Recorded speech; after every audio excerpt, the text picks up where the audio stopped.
In our last episode, we took a closer look at how classical music prodigies are educated in Korea. But how exactly are these young artists managed in every step of their development process on their way to becoming a world-renowned musicians? Having a pool of world-class talent is one thing, but getting them onto the global stage is another challenge altogether, which is something that Korea still needs to work on, according to many observers. So are Korean talent agencies up to the task of better managing and promoting our homegrown musicians on the international level?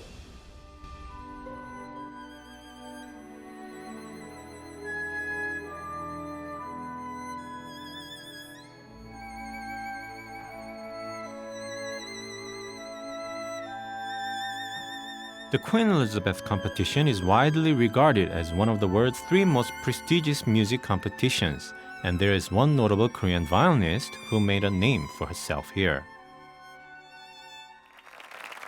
Her name is LIM Ji-young, the winner of the 2015 competition, who had trained mostly in Korea before further pursuing her education at the Kronberg Academy in Germany. Lim's win at the Queen Elizabeth competition was not only a crowning individual achievement but also a testament to Korea's excellent training program for classical musicians. 지금 제가 전문 연주자로서 활동하는데 가장 근본적인 어떤 자양분을 배울 수 있었던 실기 레슨 그리고 또 이론 수업 이런 것들은 결국 어린 시절부터 한국 영재교육원에서 배웠던 그런 레슨들로부터 모든 게 이루어지지 않았나 그런 생각이 듭니다.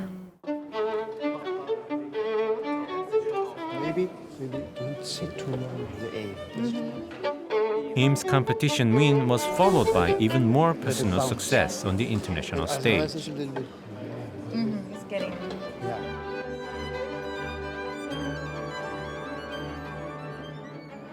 She was signed by Warner Classics after catching the eye of company president Alain Lanceron and VP Jean-Philippe Lollang. She became only the 3rd Korean musician to sign a deal with Warner Classics after Jung Kyung-hwa and Sarah Jang. LIM Ji-young has become the poster child of the successful program being run by the Korea Institute for the Gifted in Art to train young music prodigies. Musicians like Lim and her peers in the so-called K-classic generation all share one thing in common.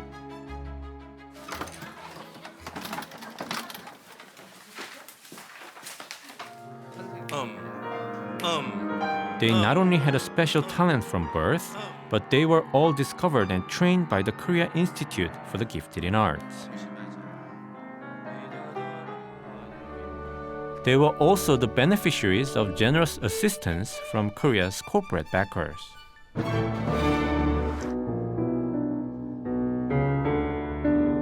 This is Hae-rim, a pianist who recently made her solo performance debut on stage. Even though they played different instruments, I noticed something very similar about the way they carried themselves. Hae-rim, the pianist, and LIM Ji-young, the violinist, have much more in common than what meets the eye.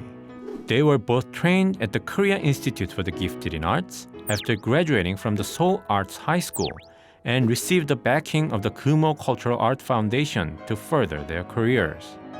Hae-rim performed at the Kumho Prodigy Concert organized by the Kumho Cultural Art Foundation, featuring only a select few young musicians considered to be the most gifted in the country. So how did Hae-rim herself muster up the courage to accept an invitation to such a big stage? 수많은 연주가들이 이 금호 무대를 거쳐서 가잖아요.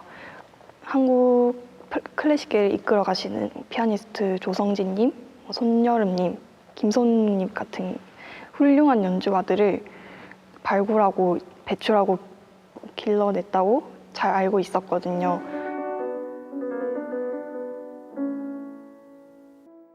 Hae-rim says her experiences at the concert will stay with her for a very long time.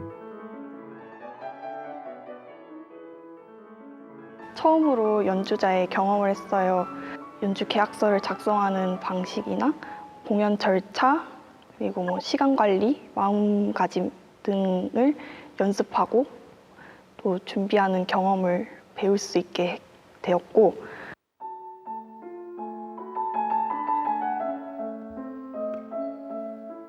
We also asked Park Hae-rim what it's like to have the full support of the Kumho Cultural Art Foundation behind her and other young artists.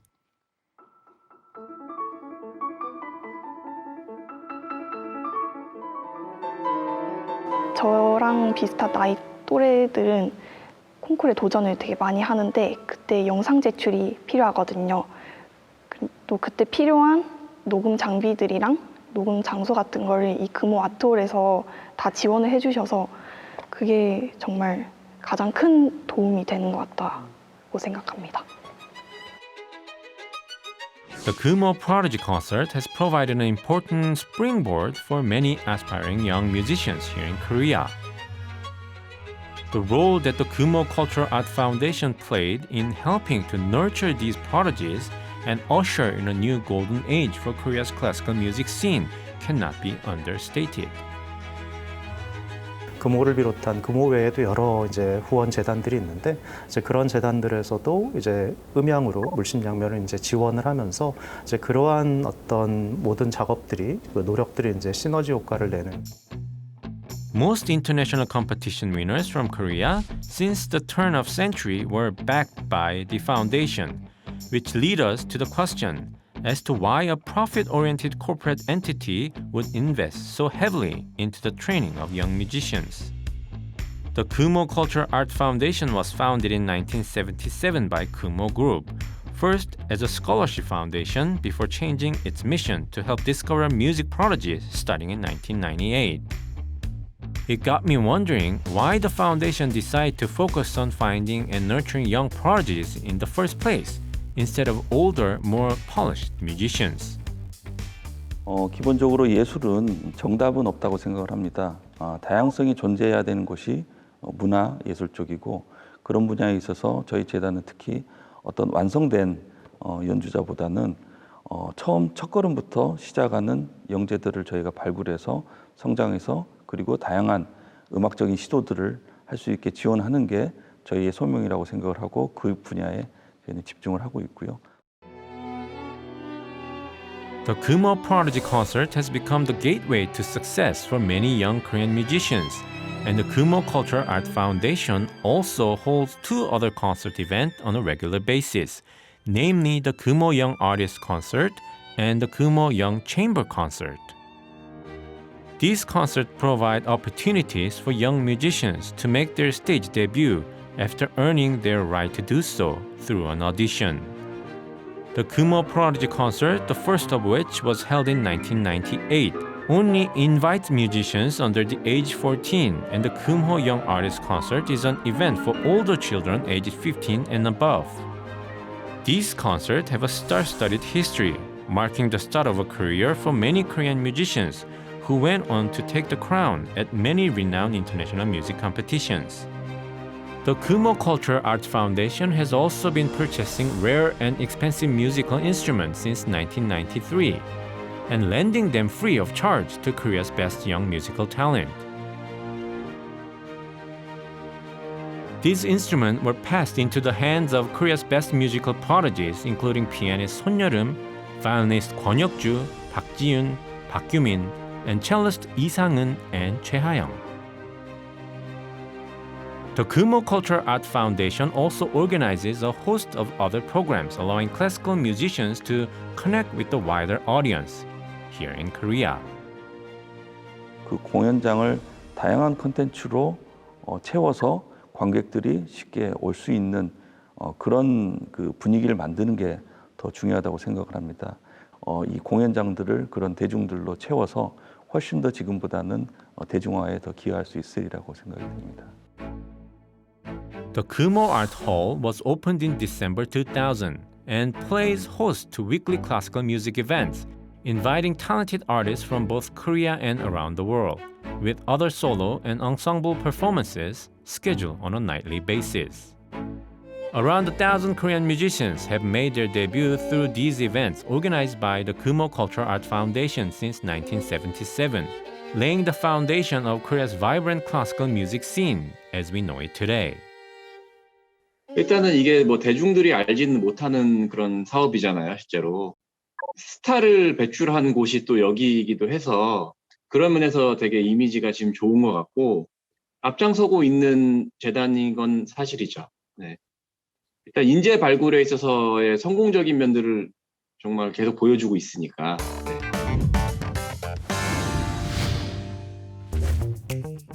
Despite the COVID-19 pandemic and the global economic downturn, funding for Korean classical musicians from the private sector is continuing to rise, with the exception of a temporary dip in 2020.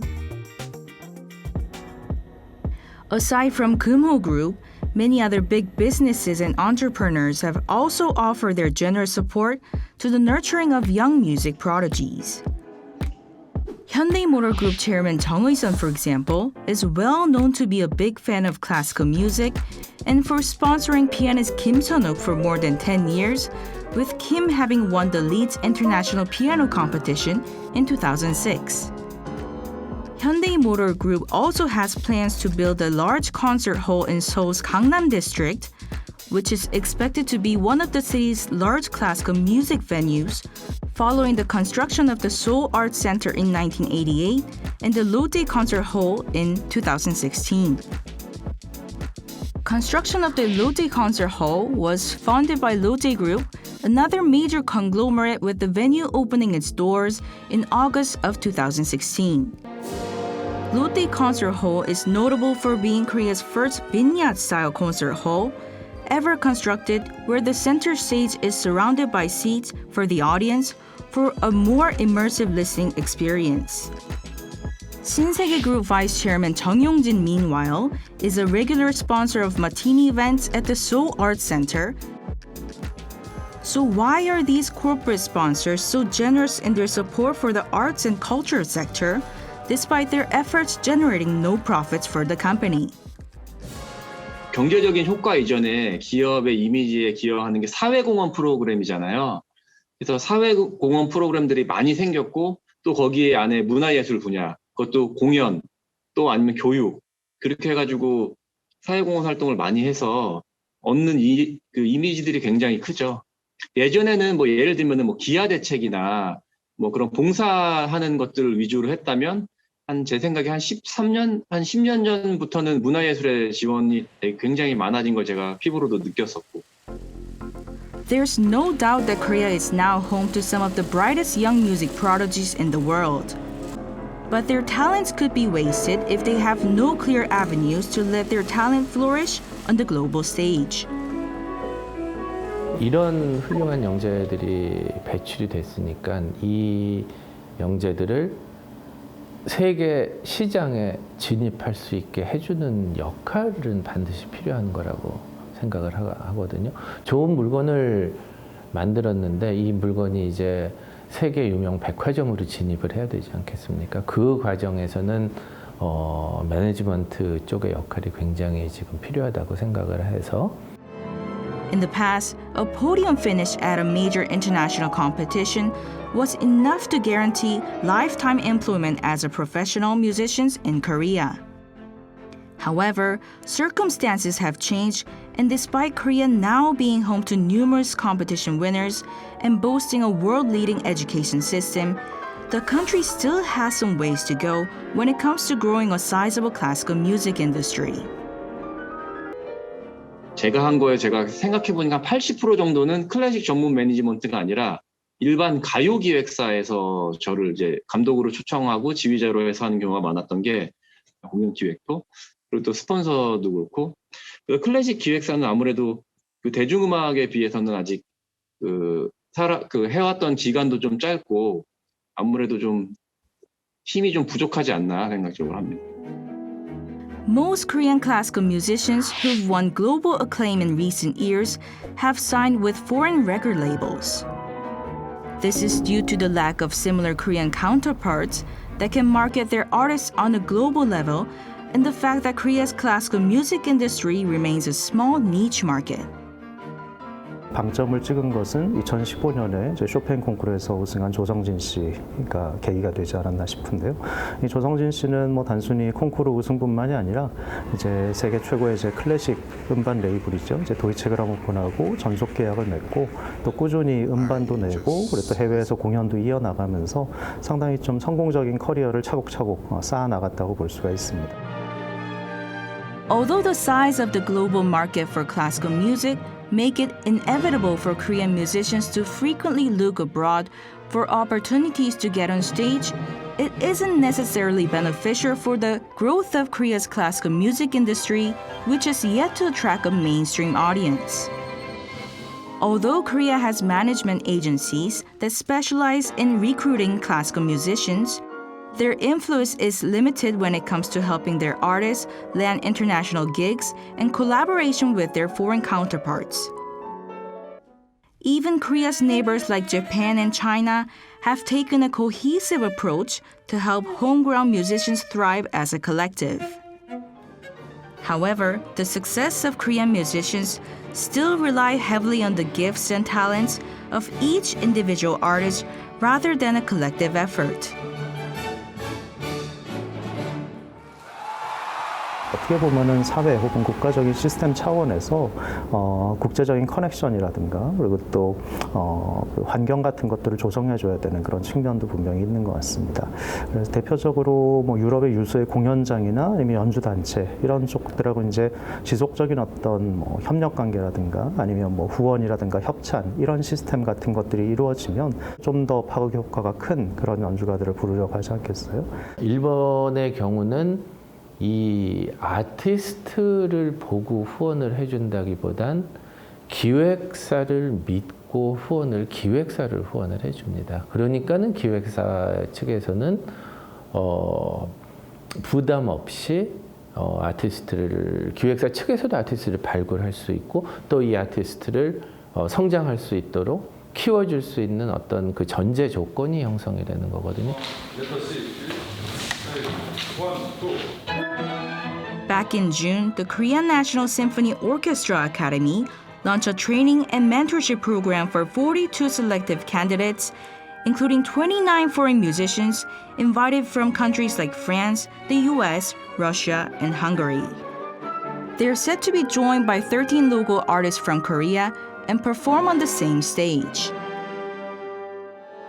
109 foreign musicians had applied for the opportunity, with 29 seats up for the grab, for an acceptance rate of nearly 4-1, highlighting the global stature that Korean classical music enjoys today. Class today was great. I mean, I've been learning a lot from my peers. The orchestra sounds really great, and our conductor is really helpful. The way that I grow up in New York and my schooling, everybody is kind of very separate, very individual, but here is more of like a collective thing. I think it's especially for brass, we have different styles of playing, different articulation, different producing of sound. So it's really interesting to exchange these ideas and to see how people in Korea play versus how people in Germany or in Europe in general. Han-kyu, who is participating as a mentor in the program, says the opportunity provided him a clearer view of just how far Korean musicians have come on a global level. 뭐 한 십몇 년 전만 해도 사실 독일이나 미국에 이렇게 유학 가는 친구들이 거기서 뭔가 좌합을 잡거나 거기서 오케스트라 생활을 하기는 거의 힘들었고 또 제가 또 공부할 때도 마찬가지였고 그런데 요즘에는 제자들이 많이들 독일에 가서 이미 그러니까 지금 아카데미 하는 것처럼 이런 아카데미를 되게 많이 지원을 해서 많이 또 합격을 하고 있어요. 그리고 실제로 프로 오케스트라에서 연주를 하고 있는 프로 연주자들도 있고요. 예전에는 생각도 못했었거든요. Pianist Kim Dae-jin is a legendary Korean musician who is also a conductor and the president of the Korean National University of Arts. His next goal as an educator is to transform Korea into an attractive place to study in for aspiring classical musicians in countries abroad. His dream is slowly turning into reality, demonstrated by the 29 musicians from abroad who travel all the way to Korea for a chance to form an orchestra with their Korean counterparts. 어떤 시스템으로 인위적으로 유학생을 오게 하는 것은 아주 제한적일 수밖에 없고 이런 성과를 통해서 많은 그 외국 학생들이 분명히 관심을 갖게 되는 것이고 그 관심을 통해서 학생들이 유학을 서울로 올 수 있게 해주는 여러 가지의 이 과정을 조금 더 쉽게 그리고 조금 더 체계적으로 지금 마련을 해야 되는 것은 학교에서 해야 되는 것이고요. The recent success of Korean classical musicians has coined the term K-classics and has drawn the attention of even non-classical music fans here in the country. Korean musicians have also been treated to a hero's welcome following a string of wins at international music competition recently. But does that mean Korea is truly a classic music powerhouse and has the genre attracted a mainstream following? 이제 우리나라는 영재들은 갖고 있고 그 이외에 어떤 그런 그 인프라가 조금 더 앞으로 강해져야 되지 않을까. 그렇게 해서 동반 상승을 할 수 있어야지 그때 비로소 클래식 선도 국가다라는 말을 할 수가 있는 것이고요. 그들이 앞으로 생명력이 긴 예술가로서 세계에서 인정받는 예술가로서 생활 활동하는데 도움을 줄 수 있는 것은 과연 뭐가 있을까라는 것을 연구해봐야 될 지금 아주 중요한 시점이라고 생각을 합니다. So how can Korea's classical music industry take the next evolutionary steps toward future growth? Are you a true fan of classical music or does it still feel like an exotic genre to you? 제가 이제 얼마 전에 이제 음악회를 했는데 저는 사실 감사해요. 왜냐면 그분들이 악장과 악장 사이에 박수를 치면 안 되는 거를 모르는 부분 갖다가 비판할 게 아니고 정말 마음에 감동을 해서 박수를 치고 싶어서 친 건데 사람들은 그 얘기를 하더라고요. 왜 악장 사이에 박수를 치는지. 그러니까 아직도 클래식이라는 어떤 그 형식 틀 안에 가두기보다는 그래도 사람들이 더 클래식을 대중화하고 그냥 자연스럽게 받아들일 수 있게 했으면 좋겠다는 생각이 있고 클래식 비기너 분들이 이제 굉장히 클래식을 어렵게 생각하시고 뭔가를 공부해야 되고 뭔가를 알아야만 내가 꼭 이 음악을 들을 수 있는 자격이 부여된 것처럼 생각하시는 분들이 더러 계시더라고요. 사실 그 이해하지 못함을 또 이해하게끔 만드는 것이 연주자로서의 소명이고 그렇기 때문에 연주자들은 끊임없이 노력을 할 테니 그런 열린 마음으로 연주를 듣고 보게 되면은 언젠가 분명히 그들의 메시지가 마음에 닿는 그런 날이 오지 않을까 저는 생각합니다. For the artists, it's definitely a welcoming sign that classical music has become more accessible and easier to approach than ever before. With live stage performances returning after the lifting of social distancing measures, classical artists are hoping to reconnect with their audience through their shared love of music. As pointed out by violinist LIM Ji-young, anyone who's new to classical music shouldn't try to learn all the intricacies of the genre at first. Rather, start off casually and your appreciation for the music will fall into place naturally. Even though the network of talent agencies, the financial muscle of corporate backers, and policy tools of the government all remain very important, ordinary people like you and I can still contribute to the growth of Korean classical music by booking our tickets at a concert hall near us.